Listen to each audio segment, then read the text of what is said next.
বিগত কয়েকদিন ধরে লাগাতার বিধানসভার অধিবেশন উত্তপ্ত হয়ে উঠেছে বিরোধীদের হইহট্টগোলে বিক্ষোভের জেরে। কখনো ওয়াকআউট করা, কখনো ওয়েলে নেমে বিক্ষোভ দেখানো, সব মিলিয়ে বিধানসভা অধিবেশন দফায় দফায় উত্তপ্ত হয়ে উঠেছে বিগত কয়েকদিনে।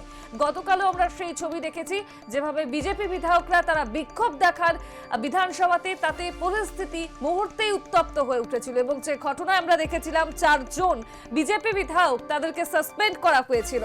আর তারপর আজ বিধানসভার বাইরে বিক্ষোভে বিজেপি বিধায়করা, অর্থাৎ এই সাসপেনশনের পরেই বিক্ষোভে বিজেপি বিধায়করা অনৈতিকভাবে সাসপেন্ডের অভিযোগ বিজেপির প্রতিবাদে অধিবেশনে যোগ না দিয়েই বাইরে বিক্ষোভ।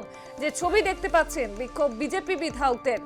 4 বিধায়ককে অনৈতিকভাবে সাসপেন্ড করা হয়েছে অভিযোগ করছেন বিজেপি বিধায়করা, আর তারই প্রতিবাদে অধিবেশনে যোগ না দিয়ে বাইরে বিক্ষোভ দেখাচ্ছেন বিজেপি বিধায়করা।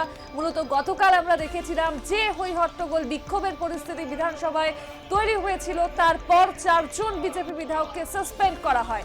আর সেই সাসপেন্ড করার পর আজ এই সাসপেন্ডের প্রতিবাদেই মূলত বিজেপি বিধায়করা তারা অবস্থান বিক্ষোভ করছেন। যে ছবি দেখতে পাচ্ছেন আপনারা, অনৈতিকভাবে সাসপেন্ড করার অভিযোগ বিজেপির প্রতিবাদে অধিবেশনে যোগ না দিয়েই বাইরে বিক্ষোভ।